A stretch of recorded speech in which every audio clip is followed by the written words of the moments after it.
No sabemos distinto.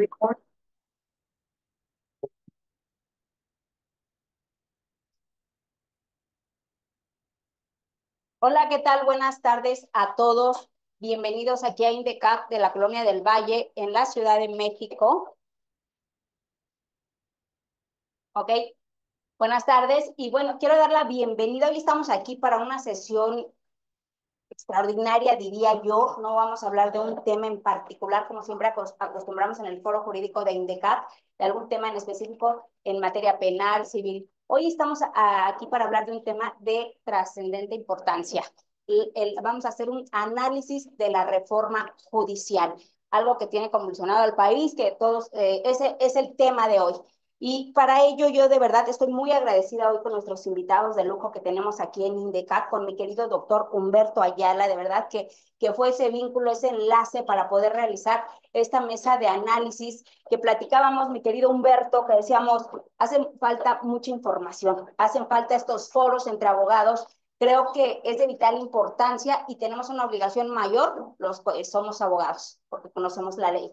Entonces, para mí es un gusto hoy recibir a tan distinguidas personalidades que ahorita nos va a hacer favor mi querido Humberto de presentar, a quien yo le doy la bienvenida al doctor Humberto Ayala Herrera, miembro honorario de la Asociación Iberoamericana de Derecho Penal Económico y de Empresa. Ustedes saben que también es docente del INACIPE y de la Universidad Nacional Autónoma de México y ya se integra a la plantilla docente de INDECAP. Entonces, mi querido Humberto, mil gracias de verdad por estar aquí, por reunir aquí a los doctores para hablar de este tema. Quedas a cargo, por favor. Muchísimas gracias, Cristina.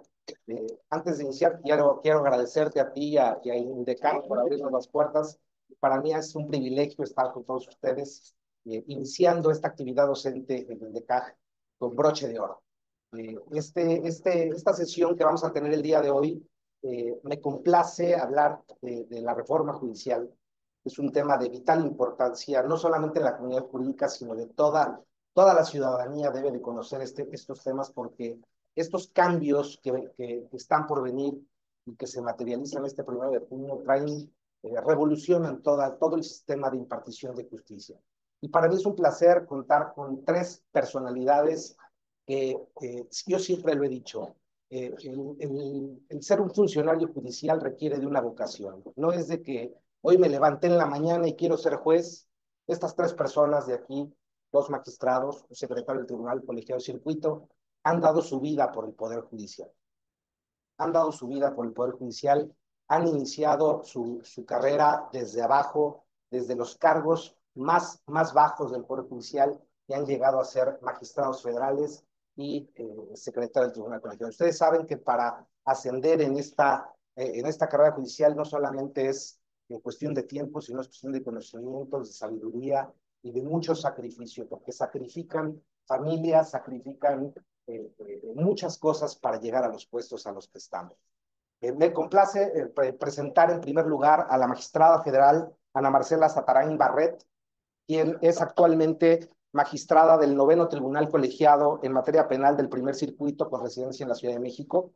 Ella en el Poder Judicial ha desempeñado diversos cargos, entre los que destacan el 7º Tribunal Colegiado en materia penal del primer circuito con residencia en la Ciudad de México del mes de mayo del 2023 al 2025, primer Tribunal Colegiado en materia penal y administrativa del 21º circuito con residencia en Acapulco de noviembre del 2022 al mayo del 2023, ha sido secretaria de Estudio y Cuenta de la Suprema Corte de Justicia de la Nación del 2016 al 2021 y también fue secretaria del primer Tribunal Colegiado en materia penal del segundo circuito. Ella es maestra en Derecho Constitucional y Amparo por la Universidad del Valle de Toluca, tiene una especialidad en la Secretaría de Juzgado de Distrito y Tribunal de Circuito del Instituto de la Judicatura Federal, es licenciada en Derecho por la Universidad Autónoma de Sinaloa y ha realizado visitas profesionales en la Corte Interamericana de Derechos Humanos. Igualmente tenemos como invitado al maestro Roberto Fraga, quien es magistrado del primer Tribunal Colegiado en materia administrativa del primer circuito, ha sido también juez de distrito del año del 2021 al 2022, ha sido secretario de Estudio y Cuenta y coordinador de la ponencia del ministro José Fernando Franco González Salas, ha sido secretario de tribunal, actuario judicial, oficial administrativo y así todos los cargos. Dentro de sus estudios tiene una maestría en Derechos Humanos por la Universidad Iberoamericana, una maestría en Derecho Fiscal por la Universidad Panamericana y la licenciatura en Derecho por la Universidad de las Américas. De igual manera, tenemos al maestro Pedro Rosas Gutiérrez, quien es licenciado en Derecho, egresado de la Facultad de Estudios Superiores Zacatlán de la Universidad Nacional Autónoma de México. Tiene una especialidad en el curso básico de formación y preparación de secretarios del Poder Judicial y así como ha sido meritorio, practicante judicial, oficial administrativo, actuario y actualmente es el secretario del noveno Tribunal Colegiado en materia penal en la Ciudad de México. Muchísimas gracias, bienvenidos. Esta es su casa y para nosotros es un placer tenerlos aquí. Bienvenidos. Gracias. Gracias. Si gustan, empecemos el tema de esta reforma judicial. ¿Qué nos pueden ustedes decir como funcionarios judiciales en relación al tema? Bueno, gracias. Bueno, hola a todos y a todas. Yo también fui meritoria. Es importante aclararlo, por si no saben qué es meritoria. Hace algunos años, bastantes años, en mi caso 20 años, quienes no teníamos la posibilidad de acceder directamente con un cargo, el más mínimo que había dentro de la institución, que era personal de intendencia, pues algunos teníamos la oportunidad o la posibilidad de ser meritorios. Acudías, desempeñabas el trabajo sin ninguna remuneración. Esto evolucionó y ahora se le llaman prácticas judiciales, pero hay un horario, 4 horas. Yo no, yo laboraba de las 9 a las 4 de la tarde y regresaba de las 6 a las 11 de la noche como meritoria sin recibir remuneración alguna. Pero eso me dio la oportunidad de aprender y buscar más oportunidades dentro de la institución. Así que no nada más el licenciado Pedro fue meritorio, ¿no? Creo que es el cargo que más me gusta presumir. Bueno, no el cargo, digamos, esa estancia fue 1 año, 9 meses para lograr mi primer puesto como oficial judicial. Antes se les decía oficiales judiciales, hoy se les dice oficiales administrativos. Y bueno, oficial judicial, oficiales administrativos, en fin. Y de Mazatlán me tuve que ir hasta la ciudad de Acapulco. O sea, 28 horas en camión, pero a mitad de carretera me tuve que regresar porque mi papá falleció en el camino. Entonces llegué a trabajar un lunes y acaba de enterrar a mi padre. Pero pues bueno, ahí empezó mi carrera judicial. Hace 20 años, efectivamente, había problemas dentro de la institución pequeños. Por ejemplo, había personas como yo que para poder acceder a una oportunidad, dado que no había familiares, dado que, bueno, no había quien te recomendara, te había que tocar la puerta, ¿no? Y bueno, ahí empecé mi carrera judicial, hasta llegar aquí, a estar con ustedes.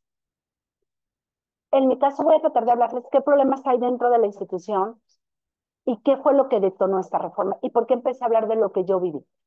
Todos hemos escuchado hablar del nepotismo y ustedes me van a preguntar, ¿y es de verdad lo que decía el presidente Andrés Manuel y la presidenta Claudia, el Congreso? Yo diría, pues sí, porque yo lo viví, ¿no? Yo vi desfilar oportunidades en Mazatlán y yo, como no era familiar de nadie, entre otras cosas, pues era más difícil para mí acceder al cargo. Sin embargo, afortunadamente también dentro de la institución, que es algo bueno, si uno seguía tocando puertas, uno se preparaba, la oportunidad se daba. Ese nepotismo, si hace 20 años estaba presente, yo creo que con el paso del tiempo, porque lo desconozco, sí fue creciendo. Y hoy en día, efectivamente, eso es uno de los problemas de la institución y áreas a mejorar con motivo de la reforma, que creo que es lo que busca el constituyente, es lo que buscó el constituyente, fue precisamente que se disminuyera. Yo creo que en aquel tiempo yo lo recuerdo muy bien, yo lo viví, efectivamente, me tocó estar en tribunales, pues donde la novia del magistrado tenía a su hermano no tenía ni la prepa, y yo que era la meritoria le hacía el trabajo. Pues me tocó ver que la tía, la sobrina, etcétera. Entonces, eh, y también me tocó ver casos de familiares, pues que evidentemente sí hacían bastante bien su trabajo, funcionaban, porque yo creo que el que ser familiar de una persona no te puede discriminar ni estigmatizar. Es como si a mí me estigmatizaran por quién fue mi papá, mi mamá, mi familiar. Yo creo que el problema fue el uso que se le dio el ser familiar de algún título. Ese es un problema a mejorar. Al día de hoy es verdad. Yo no les voy a venir a mentir ni a decir no es cierto. Sí hay tribunales donde el 80, 90%, el 60% de la plantilla son familiares. Y de ese 80, 90, 60%, pues hay familiares que pues a mí como magistrada federal he visto pues que no tienen conocimientos elementales y no entiendo por qué pues están percibiendo una remuneración que no se acorde al cargo. Ese es un problema y ese es un área a mejorar. Pero también, y también yo creo que quiero hablar de esta parte porque me parecería que les estaría yo solo contando una parte del cuento de la película, ¿no? Hay otra parte donde me ha tocado trabajar con familiares de titulares o entre ellos mismos que trabajan bastante bien, se esfuerzan y al igual que yo, salen hasta tarde, se quedan a dormir en la oficina. Creo que todos, los tres que estamos aquí, nos ha tocado dormir en nuestras respectivas oficinas. Yo dormí en el piso del juzgado de Acapulco cuando era oficial, dormí en el piso del Tribunal Colegiado de Toluca, dormí en el piso de la Corte Mexicana, dormí en el piso de la Corte Interamericana y solo aquí no he dormido en el piso como magistrada porque, bueno, me llevo el trabajo a mi casa. No tengo una serie de facilidades que me permite llevármelo a mi casa, los expedientes, que cuando eres secretario oficial es muy difícil. O como juez o magistrado te quedas toda la noche porque tienes la oficina y puedes dormir en el sillón. Digo, Roberto lo sabe, por juez de distrito. Entonces, ese es un área, eso fue un problema dentro de la institución, sí lo hay, y ese es un área a mejorar. Por otro lado, otra área a mejorar y que detonó esta reforma judicial.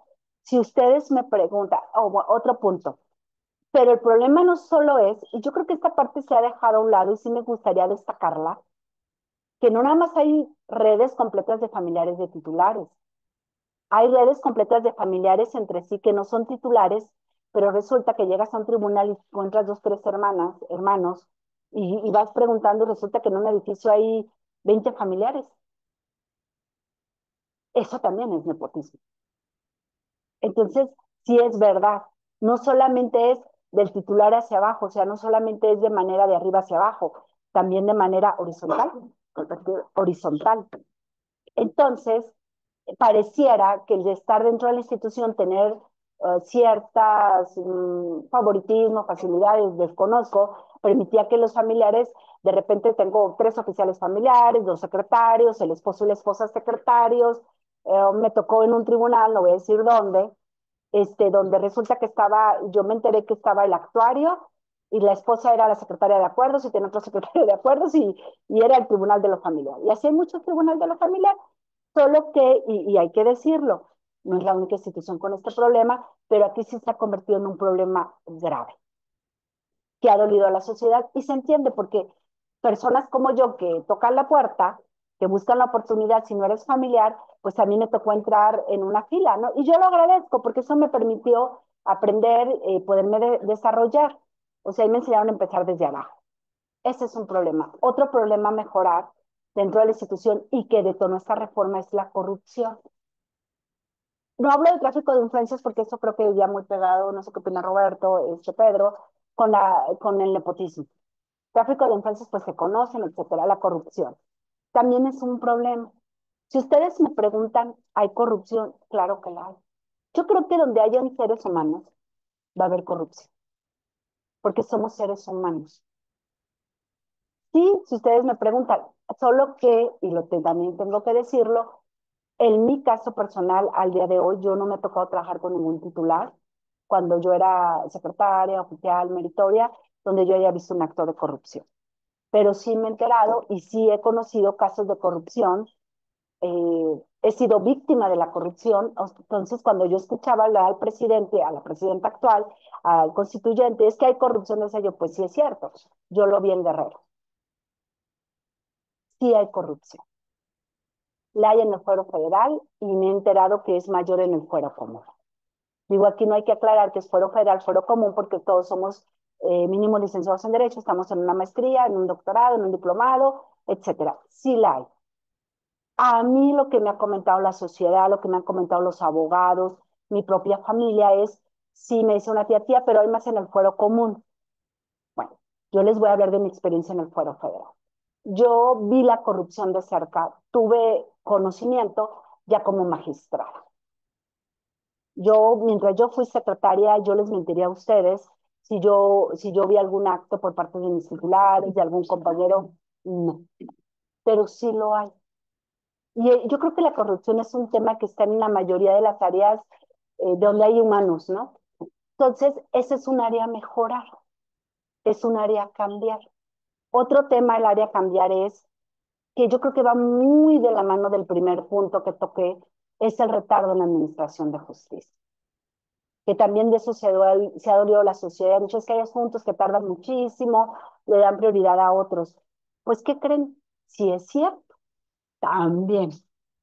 Yo he estado en tribunales donde todo iba al día, donde qué esperanzas que yo me excediera de los 3 meses.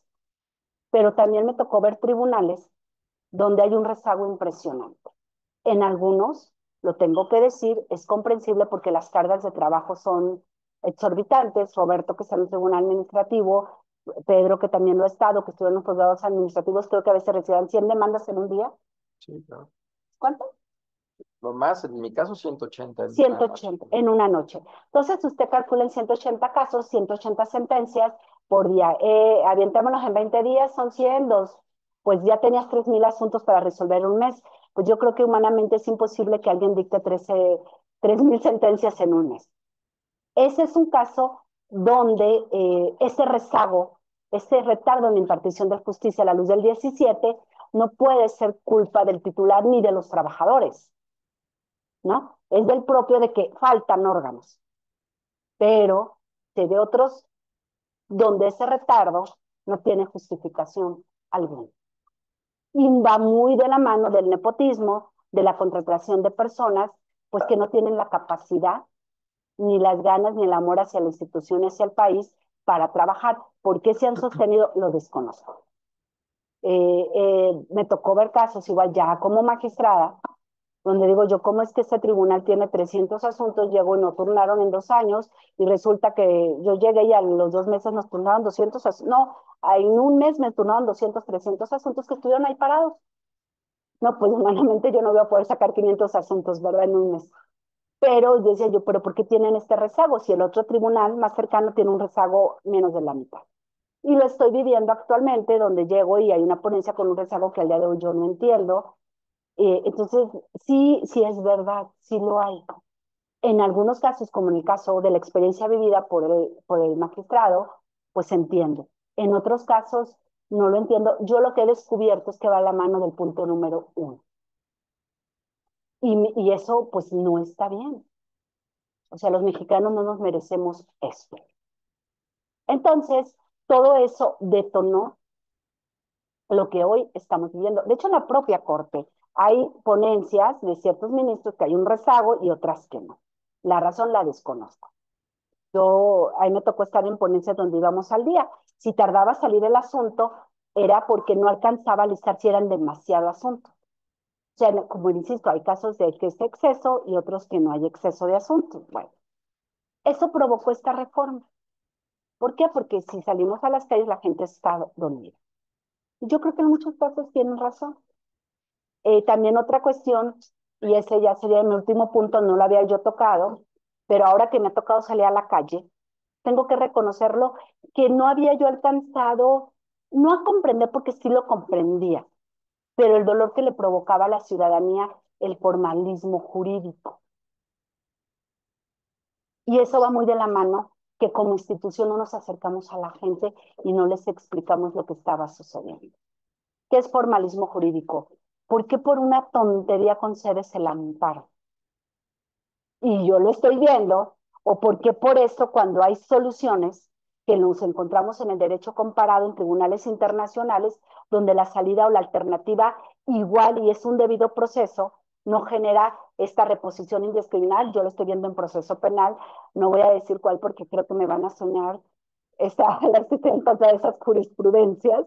Sería licenciada porque lo estamos viviendo, pues ahorita estamos ordenando reposiciones porque hay jurisprudencias que me obligan y si yo analizo el derecho comparado, tribunales como el Tribunal Europeo de Derechos Humanos, la Corte Constitucional Española, el Supremo Español, la Corte Colombiana, la Corte Federal de Estados Unidos y un chorro de cortes, pues no resuelven así. Digo aquí, ¿cómo? Pues la gente está. Yo no emití la jurisprudencia, pero entiendo. Eso es un formalismo, ese es un tecnicismo. Y más aún, sin acercarnos a la gente, a las personas. para explicarles lo que estaba pasando. Yo creo que nos faltó escuchar. En algunos casos, también tengo que aclararlo para ya terminar, no se me van a quedar 2, 3 minutos, no llevo el tiempo, era porque es tanto el trabajo.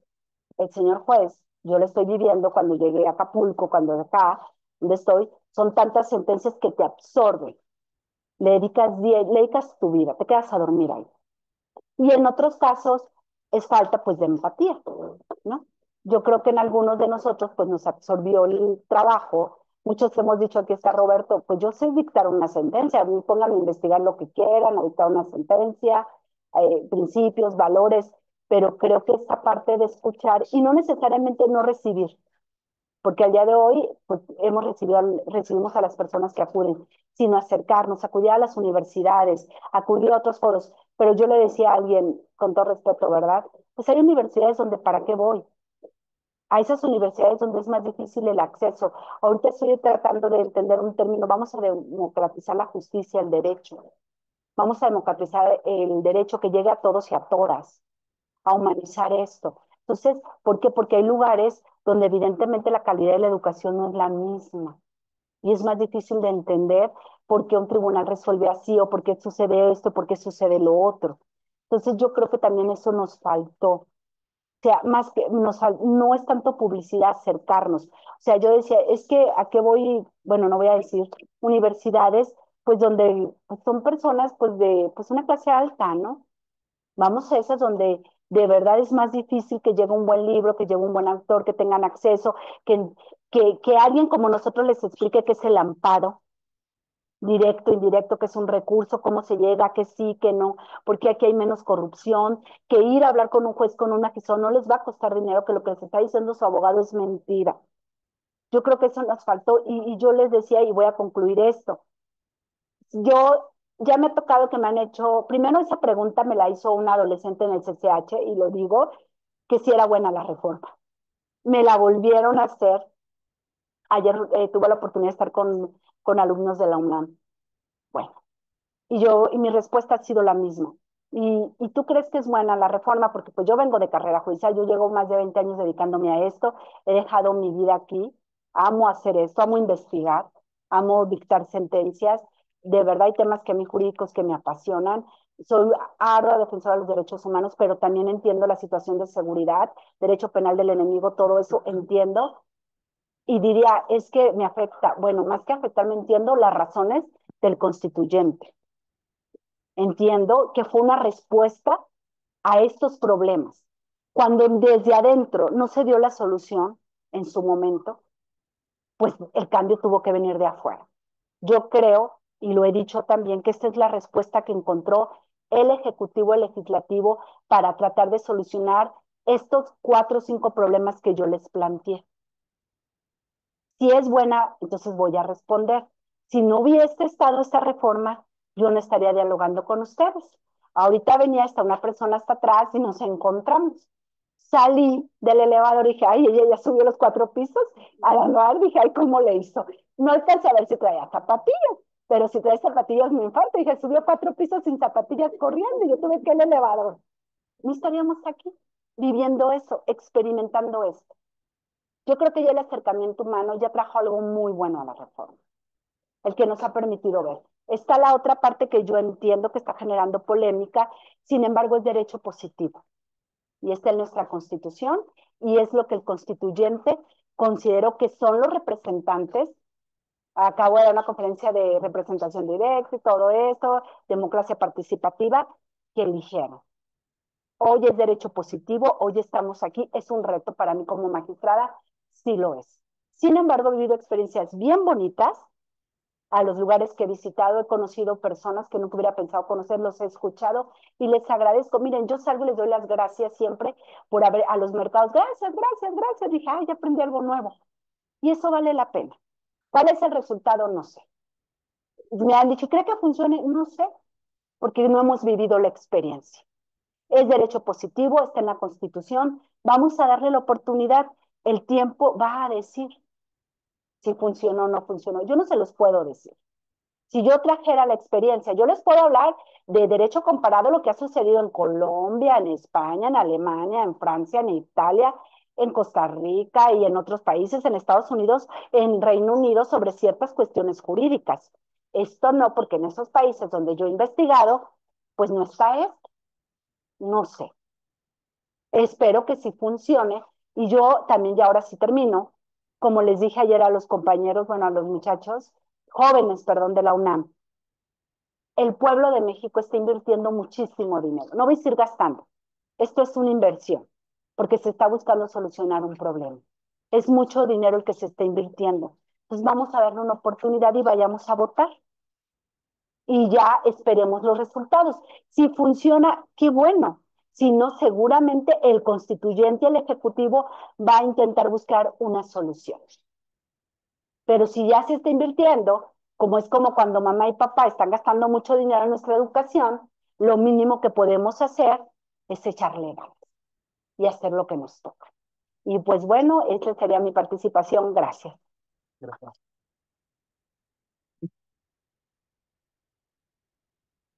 Gracias, doctora. Gracias.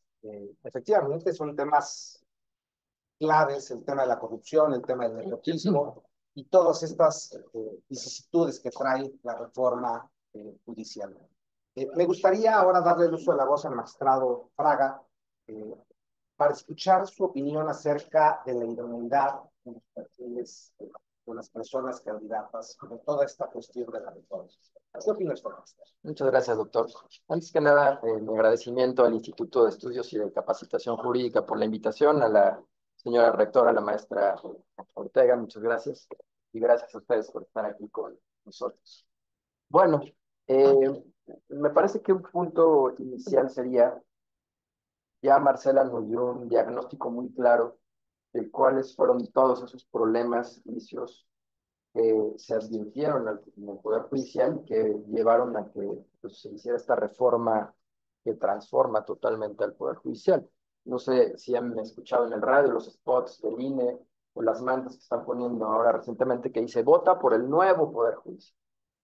Entonces, esto nos refleja justo pues, todas estas necesidades de cambio que derivado de las inquietudes sociales, de la opinión de la gente, de actores políticos, de actores sociales distintos, pues llevaron a que se hiciera una verdadera transformación del Poder Judicial. Luego podemos discutir si es la más adecuada, si es la que deseáramos o no.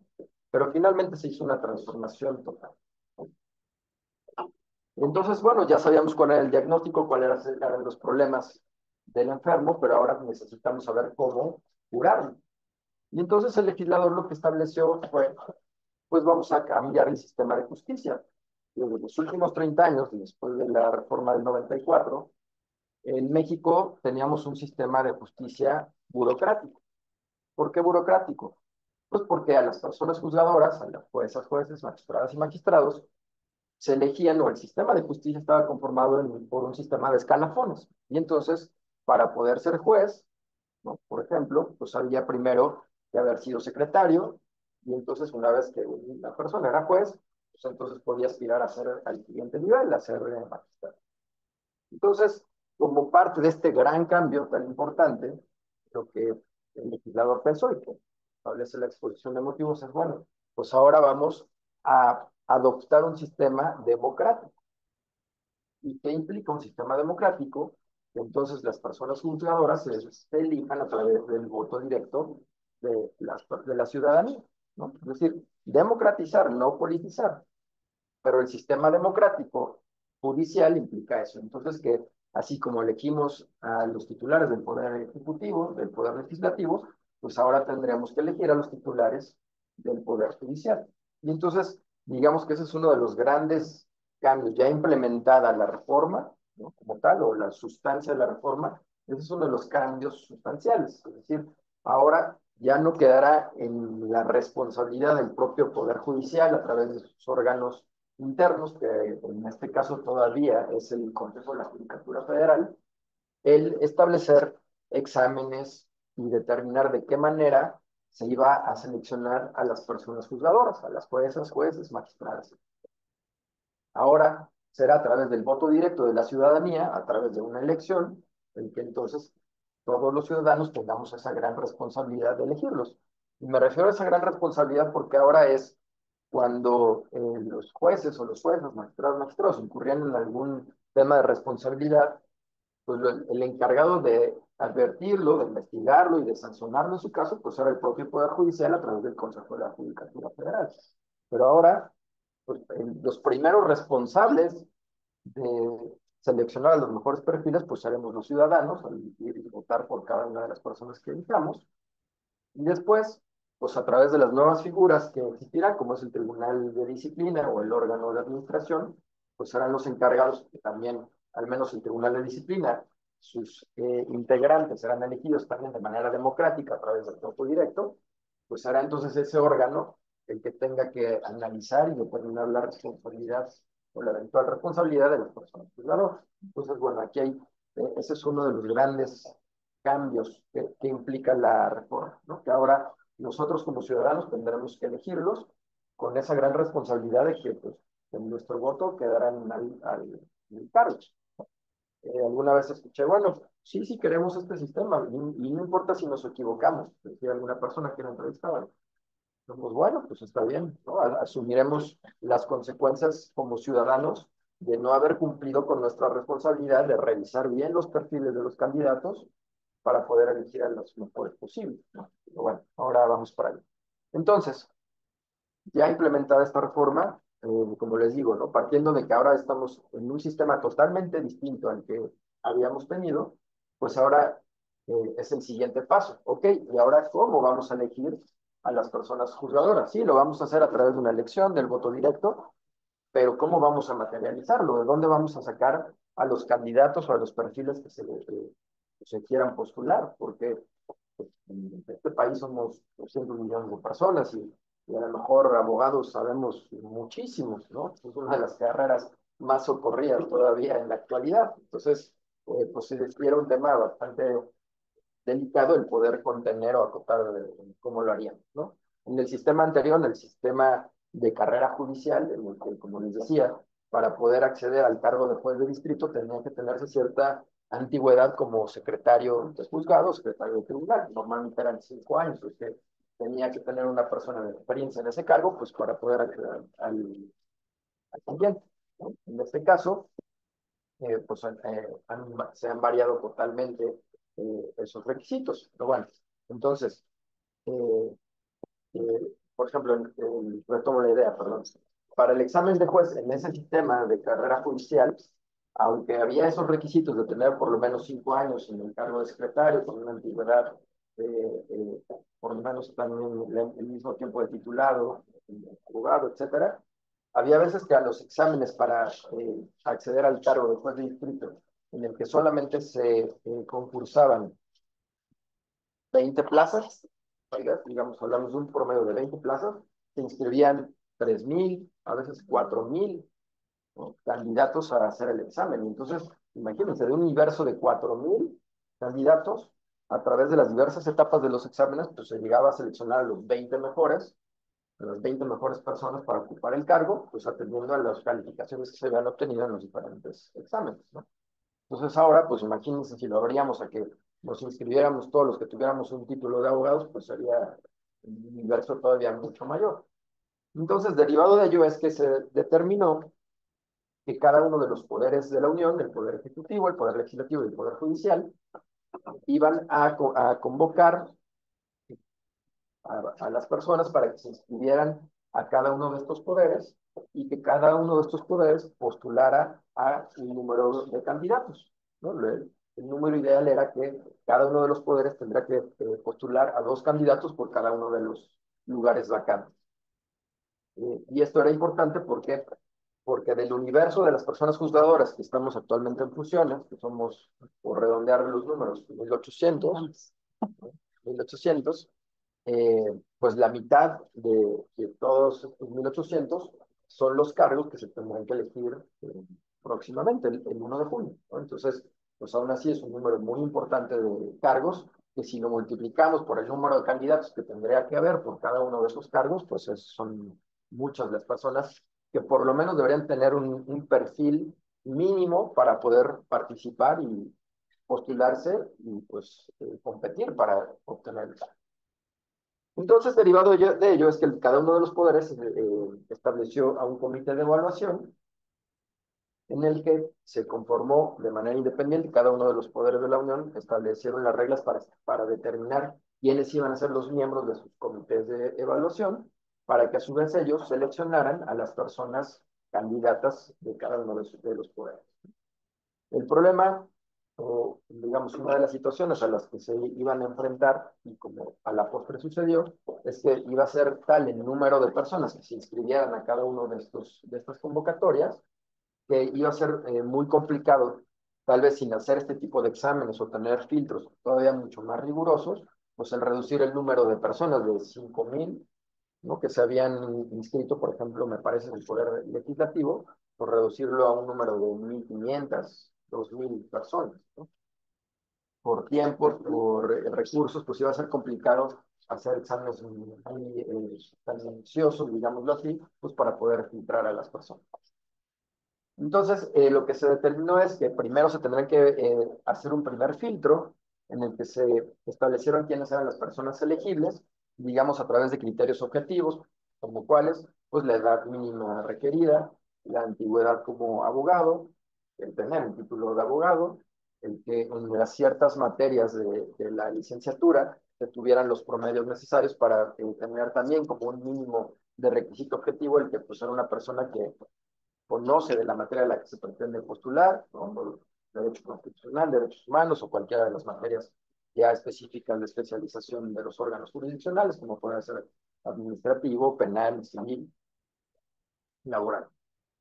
Entonces, ese fue un primer filtro de determinar qué personas eran elegibles, porque por lo menos cumplían los requisitos objetivos para poder seguir a la siguiente etapa. Y el siguiente filtro fue a las personas idóneas. Y aquí fue donde entonces sí, cada uno de los poderes estableció las dinámicas en función de las cuales ellos consideraron que iba a ser la mejor manera de obtener los mejores perfiles. Y en el caso del poder legislativo y el poder ejecutivo, se hicieron entrevistas al universo de candidatos en el que se hicieron preguntas pues afines a la materia por la que cada una de las personas quería competir, y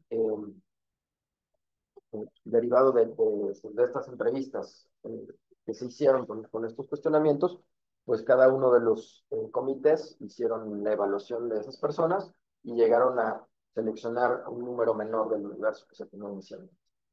No obstante, como el número de personas era muy amplia, pues como ustedes saben, se hicieron insaculaciones para determinar, digamos que dado el universo, por así decirlo, de 1,000 personas que habían pasado los dos filtros y que el comité consideraba que cualquiera de esas 1,000 personas era idónea para poder ocupar el cargo o al menos postularse en la elección, pues entonces la insaculación iba a ser un método, pues digamos, transparente, imparcial, para pues hacer una última selección de todas estas personas, ¿no? Y entonces fue como, si ustedes dieron seguimiento a toda esta etapa en los canales oficiales, tanto de la Secretaría de Gobernación como del Poder de la Cámara de Senadores, pues ahí se transmitió cómo se hizo la insaculación y entonces se obtuvo el perfil. Y entonces, así llegamos.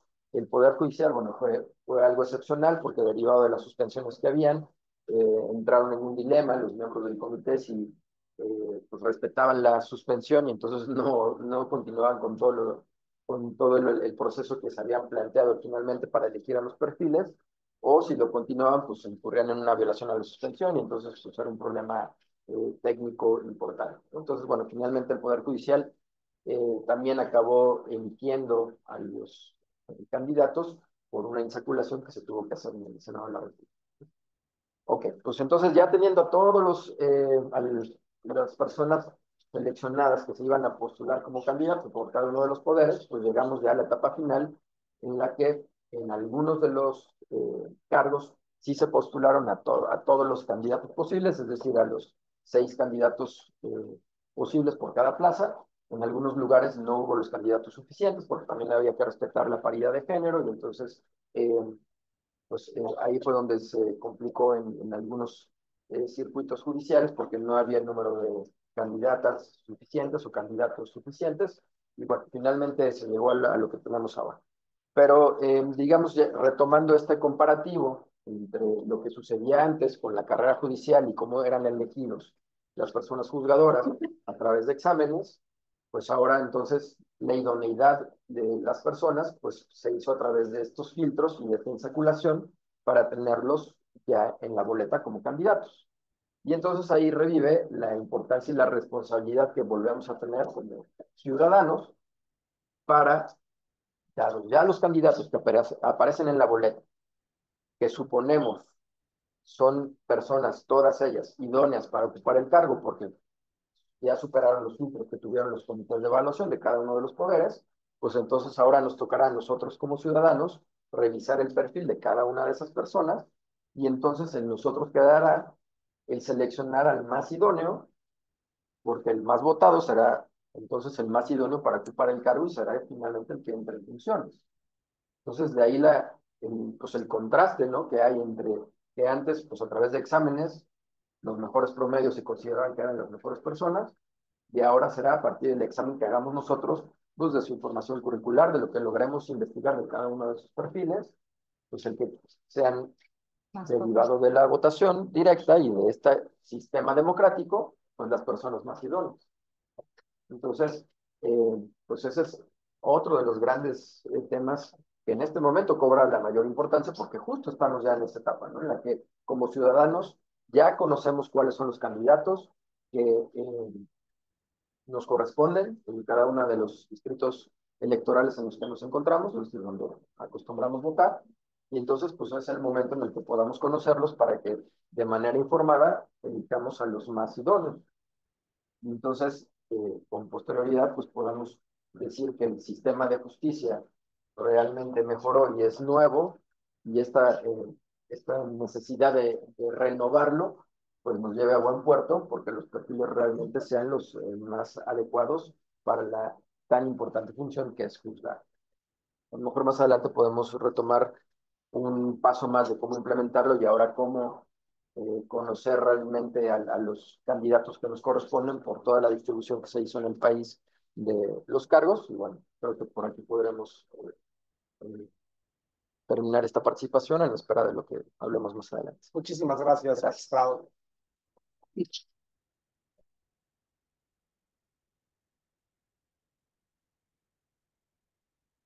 Hay sus comentarios en relación a la idoneidad de los candidatos a este nuevo sistema de justicia. Y efectivamente, todo cambio da miedo. Y ahora toca a la ciudadanía verificar que efectivamente la idoneidad de los candidatos sea la correcta, ¿no? Bueno, ahora me gustaría, estimado maestro Pedro, si nos es posible, que nos platicaras un poquito de qué consecuencias trae en relación a las leyes orgánicas esta nueva reforma del sistema de justicia penal y en toda esta estructura legislativa. Claro que sí. Pues gracias por la asistencia a esta mesa de diálogo de la reforma judicial. Al instituto igual agradezco la invitación. Y bueno, con el nuevo texto constitucional no solo quedó ahí, o sea, no solo fue la implementación de un nuevo texto constitucional y la elección de jueces y magistrados. Digamos que eso fue una pauta para originar nuevas consecuencias legales, por así llamarlo, como es la ley de carrera judicial y la ley orgánica del Poder Judicial Federal, de las que poco se ha hablado, pero son importantes porque van a materializar aspectos secundarios de la propia reforma. ¿Cómo en qué podemos ver materializado este tipo de aspectos secundarios, que así llamo, el hostigamiento y el acoso sexual? Ya lo tenemos regulado ahora en una ley, que es la ley de carrera judicial, en donde vamos a poder aplicar el marco positivo actual para regular este tipo de situaciones. La realidad es que en el Poder Judicial Federal actual eh, es conocido que muchas personas sufren este tipo de conductas y antes se ocupaba el Consejo a través de acuerdos y de algunas disposiciones normativas en aplicar y regular este tipo de situaciones. Ahora pues lo tendremos en un capítulo especial de la Ley de Carrera Judicial y creo que es un aspecto que debemos destacar. El acoso sexual igual ya estará regulado, está regulado por la Ley de Carrera Judicial y algo importante que debemos focalizar para las personas que somos abogados, los estudiantes y las estudiantes, la promoción y el acceso a la carrera judicial. ¿Qué pasaba antes? Que las personas que estudiábamos derecho veíamos un poco alejado ingresar al Poder Judicial Federal. Incluso veíamos más fácil ingresar al local porque, pues, para que te dieran un nombramiento era complicado. Alguien tenía que, pues, fijarse en tu perfil. Después de llevar muchos currículums, te daban una oportunidad. Ahora, ¿qué pasa? Que el acceso a la carrera judicial está regulado por la ley y es a través de exámenes. Entonces, quien esté interesado y quien tenga el sueño de acceder a la carrera judicial, pues lo podrá hacer por medio de exámenes. Entonces, yo creo que esto es importante difundirlo para que los estudiantes y las estudiantes que tengan esa intención, incluso los abogados que pues tengan ese sueño, por así decirlo, pues realicen los exámenes, ingresen a la carrera judicial y a partir de ahí, pues sigan su formación judicial, dígase en las diferentes categorías, por mencionar algunos, actuario, secretario de juzgado o de tribunal.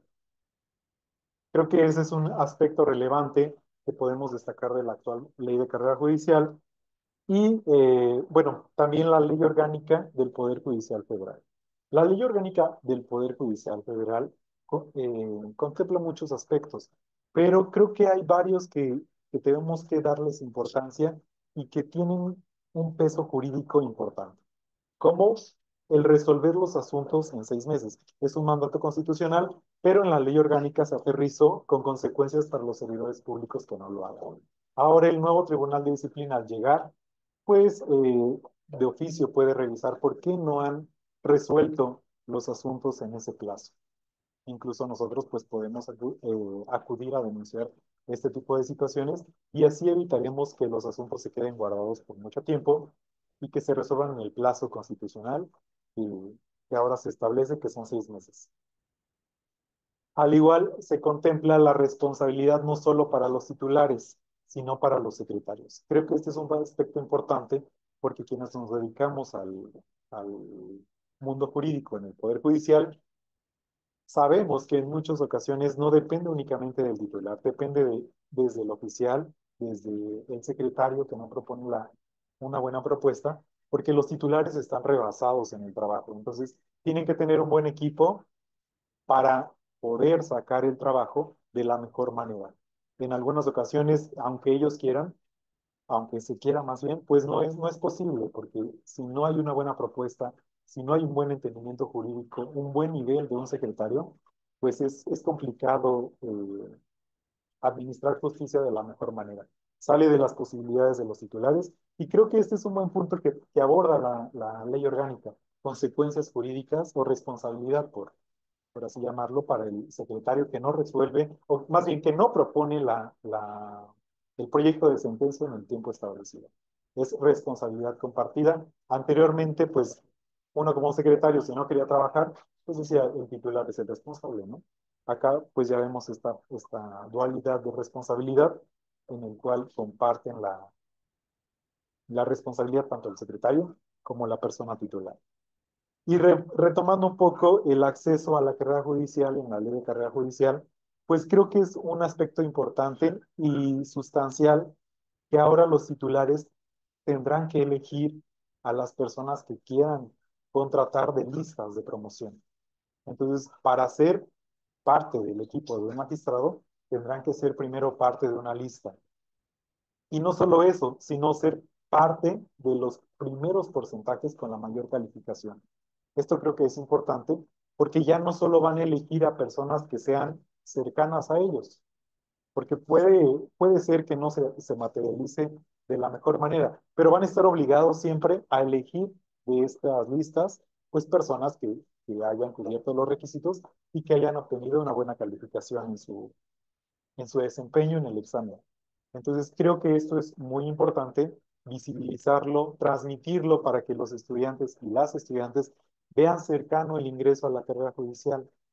Hay que nosotros como litigantes, como servidores públicos, incluso como personas, llevar este tipo de información para avanzar, para que veamos un poder judicial más cercano y no solo porque lo vamos a votar, sino porque podemos ingresar y tenemos la posibilidad de trabajar ahí si es nuestro deseo, o si sabemos de alguien que pues necesita el trabajo, informarle cómo puede acceder a ese tipo de trabajos.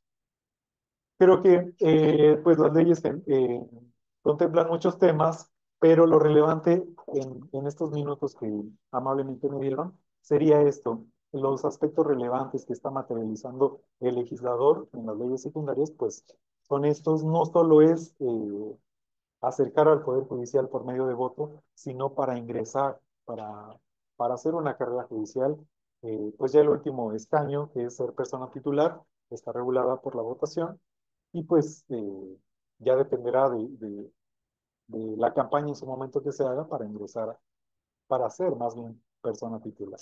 Y creo que aquí me quedo. Son bastantes temas, pero digamos que para mí estos son los puntos relevantes, los focos rojos que debemos poner atención en esas leyes secundarias que poco se ha hablado y que pues hablaría horas y horas y no terminaríamos hoy. Muchas gracias. Gracias. No, no, no.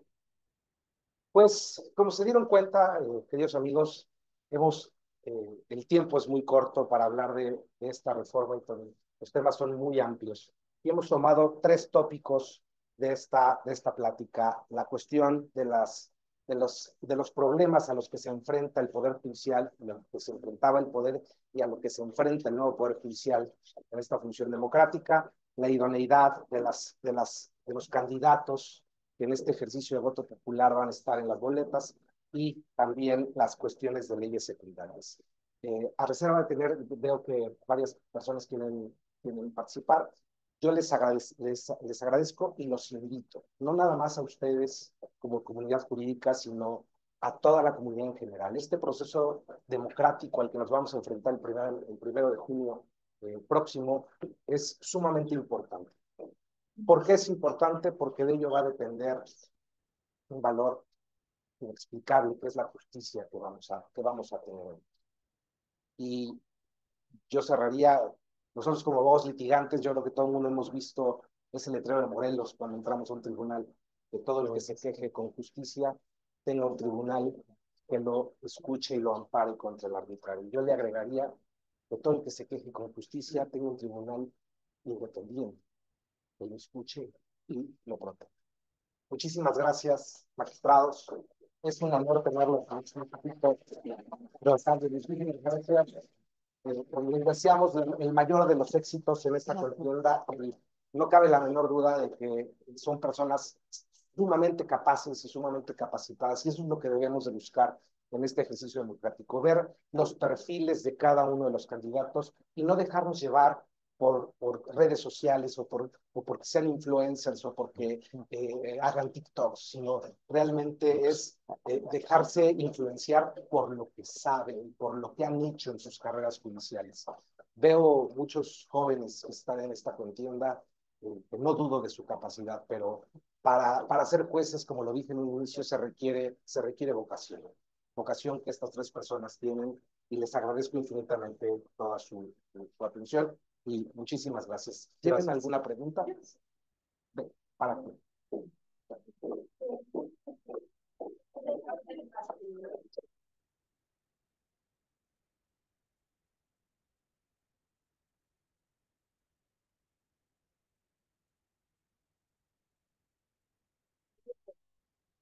A ver, fue muy interesante tu exposición. Agradezco que nos hayan hecho extensivos sus conocimientos y buenos puntos de información que nos dieron. En algunos bueno, a lo mejor porque mi punto de vista es más político, ¿no? Creo yo, y por eso no estoy tan de acuerdo con algunas cuestiones que expusieron ustedes, pero independientemente a eso, sí tengo dudas de la reforma que quisiera que ojalá nos pudieran aclarar. En la mañana estaba oyendo a la licenciada, a la señora Guadalupe Tagle, que decía que no va a haber conteo rápido, que de inmediato, o sea, vamos a votar y los votos se van a ir de inmediato a un centro, a las casas estratégicas que antes eran políticamente, o a un punto de reunión, y ahí se van a contar los boletos. Alguien en esa entrevista, bueno, no era entrevista, ella dijo eso, y después un analista dijo, y creo, no estoy seguro, pero creo, yo es a donde quiero llegar y que nos aclaren, o que me aclaren ese punto, en que no van a anular las boletas que no se utilizan. En ese momento se van a ir todas las paqueterías, todo lo que se ocupó y no se ocupó, se va a ir a hacer los conteos a un lugar donde va a estar no sé quién, y donde posiblemente se puedan ocupar esas boletas que la licenciada no pudo ir a votar, y qué seguridad está de que su boleta no se ocupe con alguna mala intención, ¿no? Porque no van a ser anuladas en el momento. Y la otra cuestión, el otro punto que tengo duda, hay muchos candidatos, vemos ahora muchos candidatos que son parte del poder, ya sea federal o ya sea de los poderes locales, ¿no? Que son jueces y están haciendo campañas para magistrados, que son magistrados y están haciendo campañas para ser ministros. Yo tengo duda, ¿les da un presupuesto el gobierno para hacer campaña a cada uno de los candidatos? O los que ahorita son servidores públicos pueden dejar de hacer un acuerdo por estar haciendo campaña, o pueden dejar de emitir una sentencia por estar haciendo campaña o de atender al público, o poner sus sesiones para después de que pase la contienda. No me queda claro esa parte. No sé si siendo servidor público, porque lo están haciendo, ¿no? Que no debería de ser así, ocupar las horas del servicio público, o les pidieron su renuncia. No sé, no me queda claro en esa parte. No sé si me pueden aclarar esas dos dudas. A ver, gracias. El tema del INE, al final son las reglas del árbitro, y nosotros, como parte del Poder Judicial, incluso como candidatos, pues no tenemos ninguna intervención, ninguna injerencia.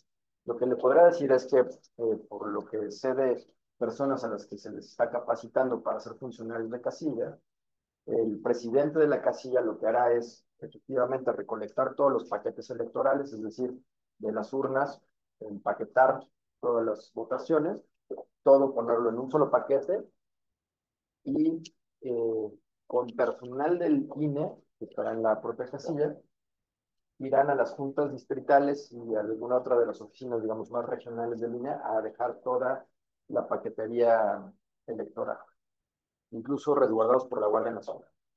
Y de ahí, ya el propio INE, exclusivamente como funcionarios del INE, los llevarán a pues entiendo que la sede central del INE aquí en la Ciudad de México, y es donde el personal del INE contará los votos. Entiendo que parte de esta decisión es los recursos limitados que se tienen para la elección.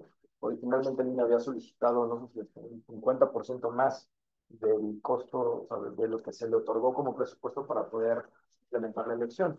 Entonces, lo que implica que, por ejemplo, no puede haber conteo rápido porque es un sistema que hay que pagar.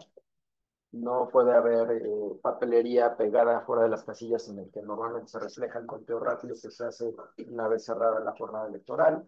Entonces son, digamos, medidas que tomó el INE hasta ahora, entendemos, con la confianza que le debemos dar al árbitro electoral, pues por autoridad. O sea, ese tipo de cosas que implicaba más dinero, y que entonces quienes contarán efectivamente serán los funcionarios del INE en la sede central una vez que recopilen toda la información. No tengo la información certera, le mentiría el tema de si se van a anular en la casilla al momento de cerrar la jornada electoral las boletas que no se hayan utilizado. Eso sí, la verdad es que lo desconozco. Lo que sí le puedo decir es, porque lo ha comentado la gente a la que están capacitando, es que el presidente casilla junto con el funcionario del INE que está en esa casilla irán a dejar al resguardo de las juntas distritales toda la paquetería electoral. Eso por un lado. Y por lo que hace a los servidores públicos, a las personas juzgadoras que estamos en funciones, y que estamos pues en este periodo de campaña, por así llamarle, hay dos opciones. algunas de las, o sea, había una posibilidad de pedir una licencia al cargo y goce de sueldo para separarse temporalmente del cargo, ya fuera por los 2 meses de la campaña o por el periodo que cada persona decidiera. Y quienes no optamos por separarnos o a través de una licencia del cargo, lo que se tiene es que el horario institucional oficial en este periodo de campaña para las personas que estamos participando es de 9 de la mañana a 3 de la tarde, es decir, esa es la hora habitual de despacho de la oficina. Lo que se hizo es que oficialmente, para efectos de transparencia, incluso para reportar al Instituto Nacional Electoral, pues el horario de oficina es de 9 de la mañana a 3 de la tarde, porque efectivamente el hacer campaña o el distraerse de las actividades, de las labores propias del cargo, pues incurriríamos incluso en utilizar recursos públicos para hacer campaña, porque pues estaría yo aprovechando mis horas de trabajo que me está pagando el erario público para hacer campaña. Entonces, eso es lo que se hace. No es que tengamos permitido distraernos de nuestras actividades, y por lo menos yo se lo puedo comentar en lo personal, decidí no pedir licencia porque para mí sería incongruente el poner un interés personal, como es ir a hacer campaña porque me quiero quedar en un cargo, al servicio público que presto. Entonces yo mantengo mi horario de labores normal, desempeñándome con los mismos estándares que me he mantenido siempre, y a partir de la hora en la que oficialmente termina, digamos, la hora de despacho en mi caso, pues entonces aprovecho las tardes pues, para acercarme a la gente y platicar sobre la elección, como lo he venido haciendo. Pero entonces, digamos que esas son las reglas del juego, ¿no? O sea, el propio Poder Judicial de la Federación, el Consejo de la Judicatura Federal, estableció este horario en el que a partir de las 3 de la tarde, quienes estamos en funciones, tanto personas juzgadoras, ¿no? Juezas, jueces, magistrados, magistrados, o secretarios que están compitiendo, pues podemos ya disponer, digamos, de las tardes de manera libre sin que incurramos en alguna responsabilidad por lo que estoy comentando. ¿Y hay un árbitro o alguien, algún comité o alguien que los vigile para que no ocupen sus horarios de labores para hacer campaña? ¿Sí está regulado en ese aspecto? Entonces, a ver, la unidad de fiscalización del INE, en el sistema, el INE implementó un sistema en el que todas las personas candidatas tenemos que registrar todos nuestros actos de campaña en una agenda, ¿no? Y entonces poner, pues el día de mañana, 1 de mayo, voy a estar haciendo actividades de campaña, entregando mis volantes en la colonia eh, ¿Qué le corresponde? Renovación, ¿no? En Iztapalapa, que es la que no me corresponde. Y entonces tengo que poner exactamente en la descripción de las calles en las que yo voy a estar, o por lo menos el área en la que voy a estar. Y entonces el INE, de manera aleatoria, pues manda a observadores, a personal, para revisar que efectivamente esté ahí, de qué manera lo estoy haciendo, etcétera. Entonces, si estos inspectores, digamos, del INE, no advirtieran alguna irregularidad, lo reportan, y entonces esos serían actos pues, infracción a la ley que nos implicarían sanciones a los candidatos. Entonces, si algún candidato estuviera en horario de labores haciendo campaña y el INE revisa y no está la constancia de que pidió una licencia al Poder Judicial, al Consejo de la Judicatura para separarse temporalmente del cargo, pues entonces sería la manera en la que podría advertirse que se está incurriendo en una violación a la ley. Yo los podría denunciar Sí, al claro. servidor en el INE. Así es, me quejo, ciudadano. Ahí, bueno, adelante. Sí, gracias. Además, yo creo que es importante, creo que Roberto lo ha aclarado mucho, hay que no confundir actos de campaña con actos académicos, ¿no? Efectivamente, un acto de campaña es, miren, por ejemplo, yo no tenía redes sociales. Y aquí está el licenciado Pedro, el señor magistrado. Yo abrí mis redes un día antes de cuando yo iba a empezar la campaña. Yo no tenía idea ni cómo grabar un video, yo me pongo nerviosa, ¿no? Cuestiones que yo sé de memoria, hasta mis asuntos que yo he fallado, que yo hice como secretaria, porque como secretaria, también como magistrado teclea uno, pero como secretaria, desde acá se me han olvidado, porque me pongo nerviosa al momento de una entrevista. ¿Yo qué hago? Si estoy yo haciendo un acto de proselitismo, de campaña, por ejemplo, yo grabo esos videos Primero, fuera de las instalaciones de donde yo estoy laborando y en la tarde. Solo que muchos de los que estamos aquí tenemos actividades académicas, compromisos, no son actos de campaña. Por ejemplo, aquí nosotros no estamos invitando al voto a nadie. Esto no es un acto de campaña. De hecho, ni lo podríamos hacer porque, ¿qué creen? No es nuestra delegación. Y si yo los invito a votar por mí o Roberto o por alguien de aquí, yo estoy incurriendo en la responsabilidad. Esto es un acto académico que evidentemente tenemos que subir a nuestras redes porque ya es parte de lo que estamos viviendo y porque finalmente, en mi caso, por ejemplo, voy a hablar de mí, esto me está sirviendo como para encontrar algo que yo no había querido explorar tanto, que es la academia, acercarme a los jóvenes, sobre todo a la academia, a los jóvenes, hacia la gente, por ejemplo, que es otro que no es acto de campaña. Además, si no es mi delegación, mi fracción. Y si yo promuevo el voto, aunque fuera mi delegación, ahí sí tendría yo que informar. Nos tocó ir, por ejemplo, al CCH, ¿verdad? A los tres, igual con este tema, y tampoco promocionamos el voto. Eran los primeros días, y no sabíamos si se podía, y no, mejor no. ¿Por qué? Porque tendríamos que haberlo reportado como acto de campaña. ¿Qué es lo que yo reporté? Por ejemplo, ya me tocó salir así como a Roberto, que estaba subiendo Iztacalco, ir al mercado de Jamaica, al mercado de Jamaica, perdón, la Venustiano Carranza Iztacalco, y así, que es la delegación que me toca. Yo ahí, si hago un acto de campaña, yo lo tengo que reportar, lo tengo que, pues, que subir a la red, etcétera. Muchos de los que estamos aquí hemos tenido actividades académicas dentro de la función. ¿Y qué es lo que pasaba? Si te tocaba dar clases en la mañana, vas a las 10, 11, te ibas a las 4 o 5. Yo ayer no fui a las 8 de la noche de mi oficina. Pues yo ayer no hice actos de campaña. Pues ¿a qué hora? No, me tocó actividad académica, me tocó hablar de unos casos de feminicidio, de revocación de mandato, y terminamos hablando de feminicidio y se terminó, porque los jóvenes, al igual que ustedes, al igual que nosotros, tienen inquietud con la reforma. Esos no son actos de campaña, insisto. Los otros sí. Hemos tratado, los que estamos aquí, de ser muy cuidadosos, que no sea en la oficina, que no, sí, que en los actos de campaña no promocionar nada, tratar de ser lo mayor neutrales posibles. Y si sonamos de otra manera, quizás es por nuestra manera de hablar, por nuestro lenguaje, pero en realidad la neutralidad en actos como estos es la que invita a decir, a ver, no estamos haciendo otra cosa. Sobre el trabajo y la función te voy a hablar de mí. Yo hace un momento hablé, mire, yo estoy en un tribunal que me tocó recibir un rezago impresionante. Yo recibí 120 más 40 que me tocaron 160 asuntos, mi compañero tenía 20 y el otro 35, y yo 150. O sea, hay un rezago inexplicable. Bueno, yo sé por qué existe, pero es inexplicable. Y nos sacan de a los números y vamos en egresos en primer lugar del edificio, ¿no? No puedo ir en primer lugar de los 10 porque yo ya traigo un rezago. Y para los lugares lo suman quien tenga menos asuntos por fallar. No, pues nos falta.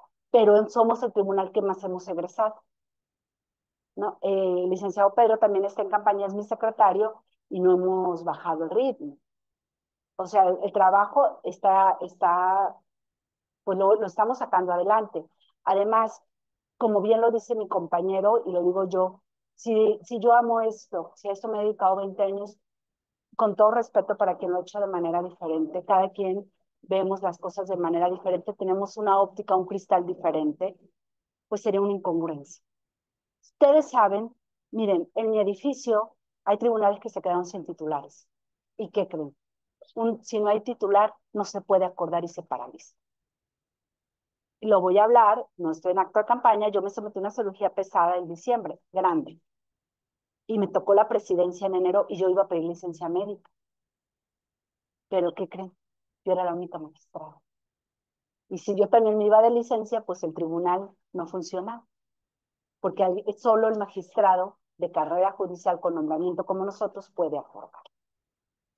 Entonces llego, pero tampoco se podía fallar porque había un secretario en funciones, había alguien encargado del despacho y la magistrada presidenta. Se generó un rezago mayor. Entonces, sí, de por sí, muchos de mis compañeros ya se titularon, se jubilaron, declinaron, renunciaron, como ustedes quieran. Eso generó un rezago impresionante y es de lo que se está doliendo la gente con justa razón. Imagínense, actualmente el edificio de tribunales donde los 3 magistrados se jubilaron y personas jóvenes. Son tribunales que se quedaron así. Otros, hay uno que dentro de 15 días ya también, 3, nadie. En el mío llegó otro compañero y imagínense, se fueron, ¿qué será? 500, 600 compañeros magistrales, 400. 400. Entonces, imagínense, o sea, yo como salgo a la ciudad y le digo, pedí licencia para venir a hacer campaña, porque lo que más me interesa es quedar, oiga, pero hay tribunales vacíos y se ocupa quien acuerde, porque si usted está si es en funciones no puede, ¿eh? Aunque firme una sentencia, no puede. Así está la ley, así están las reglas y es lo que hay. Entonces, ¿con qué cara yo voy al ciudadano y le digo, estoy interesado en seguir porque a mí me interesa, yo amo la vocación, si estoy dejando un tribunal vacío? O sea, hay tribunales solos, paralizados. Nosotros empezamos a sesionar, yo llegué el 1 de enero al tribunal que estoy y la primera sesión fue a mediados de febrero, por todo esto que les estoy contando. Y no es el único, está por lo menos la mitad de los 10 tribunales colegiados en materia penal en esas condiciones. Y le voy a decir lo que le dije a la mamá de una persona que llora, la señora Eva, le dije, yo le entiendo, de por sí estuvo el paro y estuvo paralizado todo. Y ahora esto, ¿con qué cara? Hay un rezago, o sea, tribunales que no estaban rezagados se están rezagando. Entonces, lo que estamos haciendo es redoblando esfuerzos.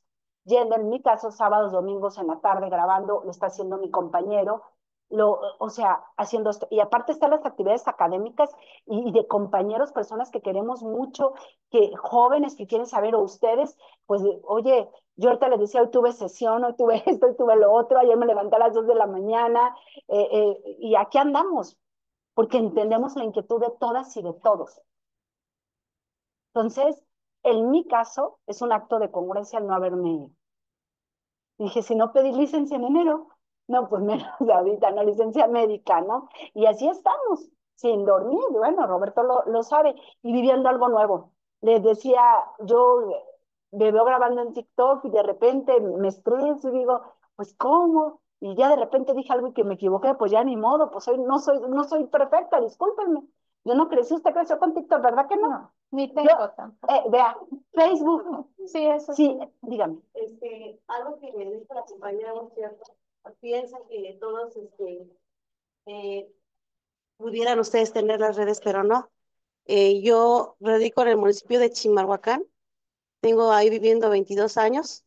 Estuve en la campaña de Andrés Manuel por gusto, porque quise apoyar muchas cosas y siempre lo he dicho y empecé grande la carrera, pero gracias a una beca que me proporcionó, porque yo la pedía años atrás y nadie me la daba, pude hacer esta campaña. A lo que voy a lo de las redes sociales que comentaba la compañera, me encargo actualmente de una de las páginas del gobierno, bueno, de un regidor, porque precisamente él dice, no tengo tiempo para las redes, no sé ni cómo se lleva. Y entonces yo bromeando le dije, no se preocupe, yo lo hago por usted, nada más necesito tal video, como dice, fuera de las instituciones. En el momento que le den permiso para salir de campaña, adelante, usted me dice y lo promociono yo. Como que al principio pues dudaba, pues al final de cuentas es su imagen de ustedes, no pueden encargar una página porque no saben qué uso se le pueda dar. Entonces, me autorizó, efectivamente, ahorita tenemos varios, ya subimos muchísimo la página, se llama Guardias Guinda, entonces en Facebook, TikTok y varias cositas así. Entonces, no siempre es, compañera, que ellos puedan, realmente necesitan de la ciudadanía que los apoye para que no dejen sus labores que tienen que hacer. Como dice, si realmente aman su carrera, en este caso, este regidor ama mucho su carrera y no quiere distraerse, pero sabemos que si no hacemos este tipo de situaciones, la gente no los conoce, no saben quiénes son. Entonces, sí es bueno, en mi caso, yo siento que es bueno que estén en redes sociales, pero sí que haya alguien atrás de ustedes manejándolas, porque precisamente por la carga de trabajo. Y rapidísimo un punto, si me permite, ahí hizo una pregunta del dinero y me pareció bien importante. Y se la agradezco mucho, de verdad se la agradezco mucho. Miren, yo voy a hablar de mi experiencia. Nosotros nos vamos a solventar la campaña. Yo vengo de carrera, también yo me he preparado, hemos estudiado. O sea, yo para poder ser magistrada federal me preparé años, pagué cursos para prepararme cómo leer una pregunta, cómo resolverla. Roberto y yo hicimos un curso con un coaching, porque de 100 preguntas, con una que fallaras quedabas fuera. Muy competente, de verdad. Y yo me fui a la Corte Interamericana un año, a mí no me dieron ni un peso. Lo fui a pedir al consejo, me dijeron que como yo no estaba en la Corte ni en el consejo, yo no tenía derecho. O sea, iba a decir una palabra que utilizó el magistrado, no la voy a decir, casi casi tú no eres VIP y hágalo con su dinero, mijita. Yo era secretaria de tribunal, pues dije, pues con mi dinero ahorrado y vámonos, ¿no? Me pagaron 15 días nada más. Y fue porque mis magistrados quisieron y querían que yo me preparara y me apoyaran. Yo estuve 9 meses y pagué todo. Y aparte tuve que pagar un seguro porque no me recibía la Interamericana sin ese seguro internacional por si me pasaba algo. Ahorita nos toca volver a invertir.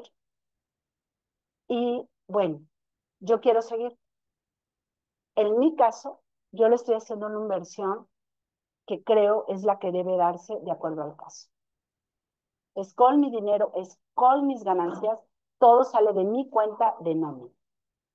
Es más, yo me hago bolas con tanta tarjeta. Ya dije, ay, ¿para qué abrí esta cuenta? Ahora ya no supe, no es con esta, es con esta, porque este es de campaña y esto no. ¿Sí? Es complicado. Así como uno se equivoca al grabar el video, ya lo subimos, pues ya déjalo, ya me equivoqué. Que digan, más vale bruta a que digan que estoy mintiendo, ya luego aclaro, ¿no? Entonces, igual con lo del dinero. Yo en mi caso, a mí lo más importante es el acercamiento a la gente. Las redes, pues yo tuve que asesorarme de alguien.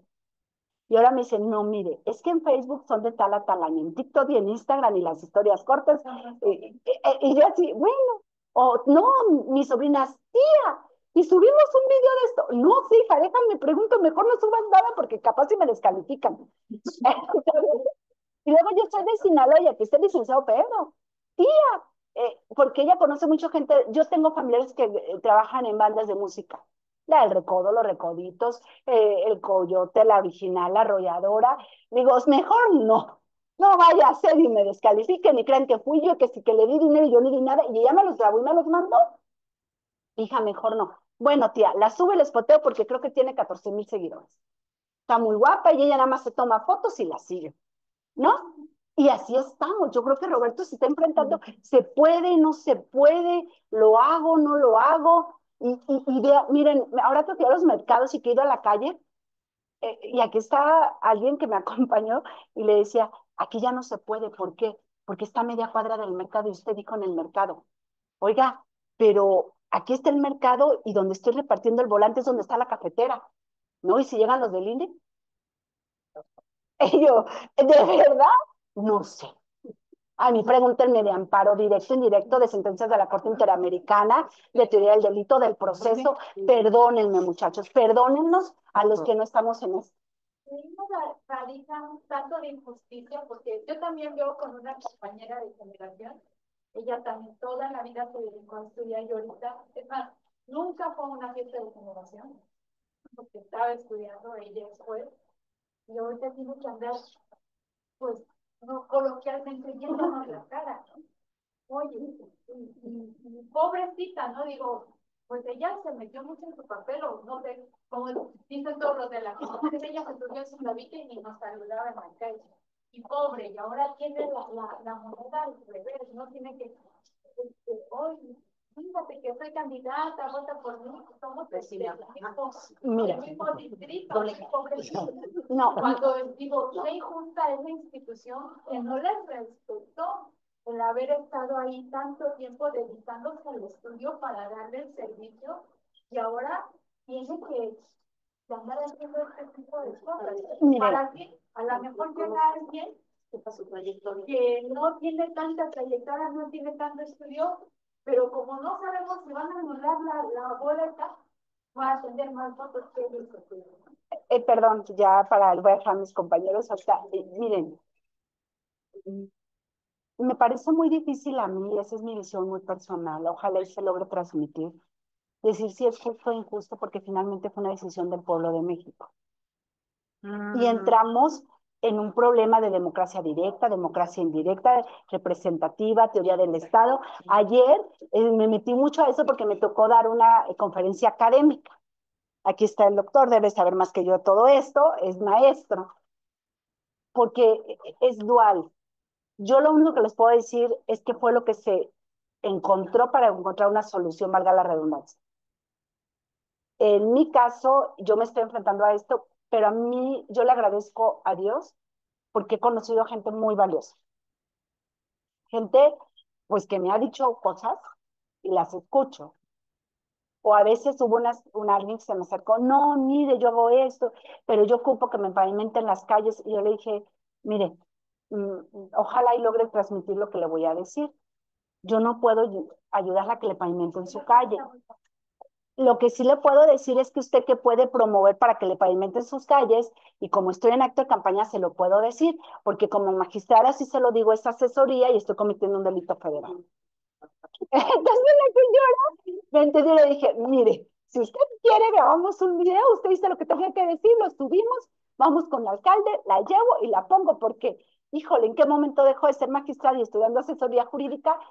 Pero agradezco y la señora me dijo, ¿sabe qué? Qué bueno que me dijo la verdad, porque fíjese que me han prometido muchas veces que sí lo hacen y no lo hacen. Ah, bueno. O por ejemplo me pasó con el líder de un mercado que se acercó y me dijo, ¿y usted en qué partido está? Le dije, y yo dije, pues, di la neta, porque si dices una mentira, ya estás mintiendo, ¿y cómo vas a acercarte a la gente con congruencia? Yo de ninguno. Yo vengo a servir y aquí es apartidista porque esto no es político, es democrático. Esto me cayó bien, venga. Y me grabó y me dijo qué decir y lo subió, resulta que tiene 70,000 seguidores. Yo, es un mercado. Yo ni sabía. Y le gustó que yo no le dijera de tal o tal, pues la verdad de ninguno, oiga, ¿por qué? Porque para mí, y eso sí lo digo, poder judicial es independencia política. Claro, eso no quiere decir que no pueda ser democrático. Por eso Roberto hizo esa puntualización. Es democrático, no político. ¿Sí? Entonces, en mi caso, en nuestro caso, estoy segura, conozco a Roberto, conozco al licenciado Pedro, yo no pienso rebasar nada, estoy haciendo lo que a mí me toca. A mí, mira, a mí no me molesta volantear. Es más, yo quería pegar estos, y no me dejaron mentir, sí, porque yo llegué a pegar carteles porque tengo una sobrina metida en un movimiento y yo la acompañaba. Todavía hace 4 o 5 años, cuando yo estaba en la Corte Mexicana por la Cuauhtémoc, me tocó pegar carteles. A mí eso no me da vergüenza. Vergüenza es robar. Vergüenza es hacer un acto corrupto, un acto deshonesto. Eso es vergüenza. O sea, a mí no me da vergüenza. Es más, yo los fines de semana, y quien me conoce, a mí me gusta andar en pants porque es bien cansado, y las mujeres lo sabemos. Ahorita, pues, es más, siempre me gusta andar en tenis. Ahorita, pues, como estoy operada con mayoría de razón, ya tengo la justificación. Hay gente que me odia por eso dentro de la institución. ¿Cómo una magistrada llega en tenis? Disculpa, a mí me pagan por lo que me gira, no por esto. Es un ejemplo, ¿no? Eso es lo que a mí no me da vergüenza, discúlpenme. Para mí vergüenza es eso, pero le entiendo. Yo sí entiendo el dolor de muchos de mis compañeros por el esfuerzo, la dedicación. Muchos han dejado su vida aquí, familias completas. Y eso yo lo entiendo y soy empática. Solo que nos tocó esto y quienes amamos la institución y queremos, nos estamos quedando como él y como yo, para tratar de que esto que se está reconstruyendo ser parte. Nosotros tenemos experiencia en amparo, efectivamente, compañeros, compañeras, candidatos que nunca han estado en amparo, han sido solo fuero común, litigantes, yo lo entiendo. Pero bueno, yo tampoco puedo juzgar el método de selección, no me corresponde, fue lo que se encontró. Insisto, vamos a probarlo en el entendido, como bien lo dice Roberto. Ahora la responsabilidad ya no va a ser del consejo, de quien los eligió, ahora va a ser de los ciudadanos. Por eso hay que informarnos. ¿Cómo decir no una actividad académica que lo que busque es informar y hacer conciencias? Aguas con lo que vamos a elegir. Y ya no voy a participar y termino. Imagínense que lo que más aman, su madre, su padre, su hijo, su pareja, ustedes mismos, su hermano, su mejor amigo, va a ser sometido a cirugía. Y es una cirugía grande de 11, 12 horas. Yo les pregunto, ¿qué perfil elegirían? Esa es la responsabilidad que ahora tiene la ciudadanía. Quien tenga más likes, quien lleve más gente a votar, o bien quien esté mejor capacitado. Bueno, les toca buscar mejores capacitados, con mayor experiencia vivida, trascendida, con estudios, con experiencia, profesionales, y escogerlos porque ahora son los que van a operar a su mamá, a su papá. O imagínense que el ser que más aman es detenido y está en la cárcel, o les van a quitar su casa. Yo les pregunto, ¿quiénes quieren que los resuelvan? Entonces, si ustedes van a ayudar con cómo van a ayudar, vayan y voten por los perfiles, como le tocó, más idóneos, los más capacitados, los más preparados. Es eso. Así, lo que está en juego son sus casas, su vida, su libertad, la salud de las personas. Así es. Todos, bueno, yo no tengo hijos, muchos tienen hijos, hijas. La mayoría, dijera mi madre, que tuvo 8. Entre más hijos, más problemas, más preocupaciones. Cuando no detuvieron a uno, en el alcoholímetro, al otro va a perder su casa, se está divorciando, le pegaron, son problemas y hay un juez que va a responder. Y por último, somos la justicia federal. Entonces, por algo los estándares internacionales dicen, si hay que proteger a los jueces, sí, pero a los jueces de control constitucional con mayoría de razón, porque son los garantes de los derechos humanos. Y el estándar de preparación y el estándar de conocimiento tiene que ser mayor y el nivel de exigencia. Por favor, cuando voten, por quien vayan a votar, por favor, evalúen eso, jueces y magistrados federales, últimas instancias, ustedes lo saben. Tribunales colegiados de circuitos en el 99% de los casos son la última instancia, ni la corte lo conoce, salvo una instancia internacional y no todo llega allá. Esa es la responsabilidad que por hoy tiene el pueblo de México. Ya el pueblo de México decidió una reforma a través de sus representantes por los que ellos votaron y está bien, es el pueblo, yo no puedo decir que es el pueblo, es la gente. Ahora asumieron otra responsabilidad. ¿Por quién voy a votar? Solo recuerden lo que está en juego. Y de mi parte sería todo. Espero que con esto le hayamos respondido y gracias. Pues, con esto damos por terminada esta muy productiva sesión. Muchísimas gracias, magistrada, muchísimas gracias, magistrado, secretario, muchísimas gracias. Y muchísimas gracias, querida Cristina, por abrir este espacio que yo creo que es muy fructífero para, no solamente para la comunidad jurídica, sino para toda la vamos a hacer llegar, es los mensajes, muchísima participación en redes sociales, en el chat, todos son comentarios, mensajes. Y evidentemente yo creo que somos abogados, lo dije desde un principio, tenemos que verlo siempre. Y yo creo que por eso INDECAP no es el primer evento que hace esta naturaleza. Siempre hemos hecho eventos de análisis, de discusión y en todos los temas, cuando salió la prisión preventiva y cuando salió el Código Nacional de Procedimientos Civiles y en fin, 1000 temas, porque estas son actividades académicas.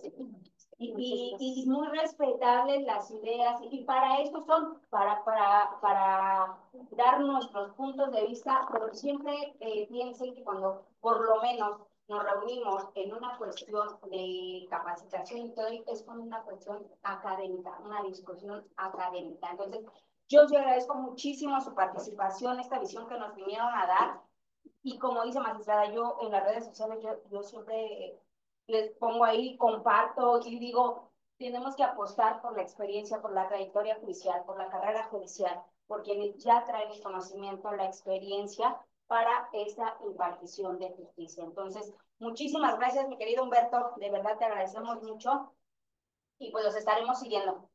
¿Vale? Gracias. Gracias. Gracias.